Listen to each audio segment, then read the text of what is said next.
这天气又搁要起变化，来关心的是第21号轻度风台袂得早起8点形成。气象署表示讲，这粒风台呢，伊的路线有较偏南平，所以袂直接对台湾入来。也毋过，伊的外围温系呢，拜五、拜六是会影响到咱的华东地区甲恒春半岛。也若这中秋假期，台湾大部分地区呢，顶部拢是好天，过到这山区甲中南部就较会落雨。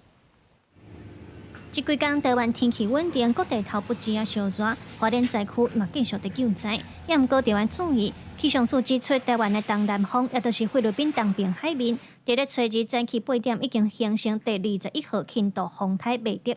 气象署表示，这粒风台对台湾无直接的影响，也毋过外围云系拜五、拜六影响到华东甲恒春半岛会落阵雨。 这次的台风，因为它的位置相对比较南边一些，所以影响到我们的外围云系，虽然会带来一些水汽，但是并不是很强的旺盛的对流，所以花莲、台东地区、恒春半岛会有一些降雨的状况。那但是整体的雨量跟雨势并不会到太大。